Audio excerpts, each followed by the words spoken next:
दृश्य आपण बघू शकतो। त्या ठिकाणी ठाकरे सेनेचे कार्यकर्ते घोषणा देतात आणि दुसरीकडे आपण पाहतोय की या ठिकाणी नारायण राणे यांचे समर्थक आपण पाहतो की कशा प्रकारे आक्रमक झाल्याचं चित्र पाहायला मिळते। एकूणच आपण पाहतो की राजकोटवर ही दृश्य पाहायला मिळतात। दुसरीकडे आपण पाहतो जयंत पाटील देखील पाठीमागे उभे आहेत, तर पुढच्या बाजूला आदित्य ठाकरे आहेत। आदित्य ठाकरेंना आम्ही जाऊ देणार नाही।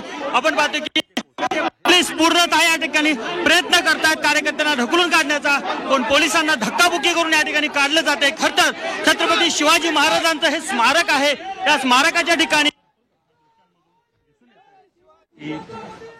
आदित्य ठाकरे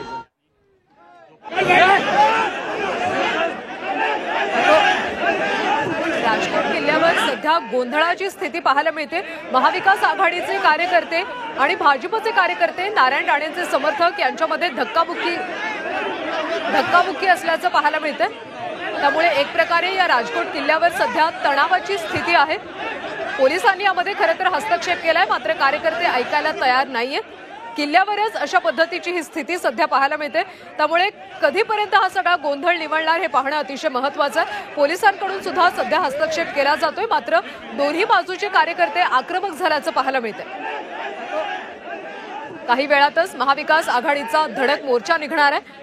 नारायण राणे पत्रकार परिषद घेणार आहेत, मात्र त्याआधीच राजकोट किल्ल्यावर दोन्ही गटाकडून सध्या गोंधळाची स्थिती पाहायला मिळाली। मोठा तणाव सध्या पाहायला मिळतोय।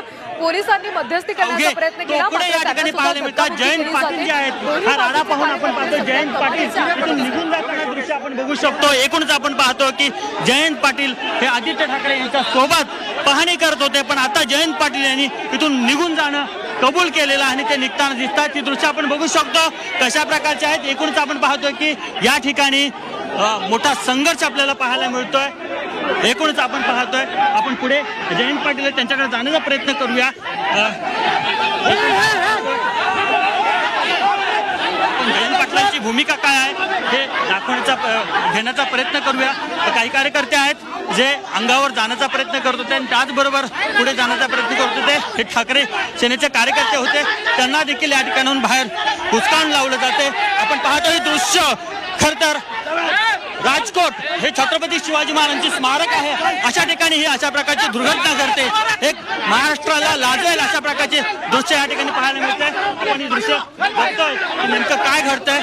या ठिकाणी धरपकड जी आहे ती केली जाते, पण कार्यकर्ते ऐकायला तयार नाहीत, अशा प्रकारचे दृश्य या ठिकाणी पाहायला मिळतात। एकूणच आपण पाहतोय की जयंत पाटील त्या बाजूला आहेत, आपण त्यांच्याकडे जाण्याचा प्रयत्न करूया। ते फोनवर कुणाशी तरी बोलतायत, आपण त्यांची प्रतिक्रिया जाणून घेऊ। आपण बघू शकतो की या ठिकाणी अक्षरशः शर्टला पकडून एकमेकाला अंगावर जाण्याचा प्रयत्न आहे। हे दृश्य आपण बघू शकतो।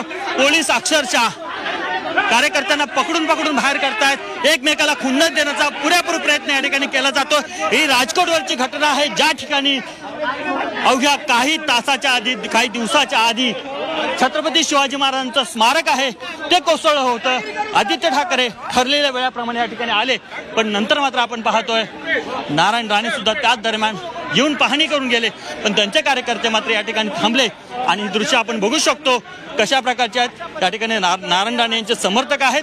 थोडी सुरुवातीला घोषणाबाजी झाली आणि त्याच्यानंतर एकमेकावर अंगावर धावून जाण्याचा प्रयत्न झाला।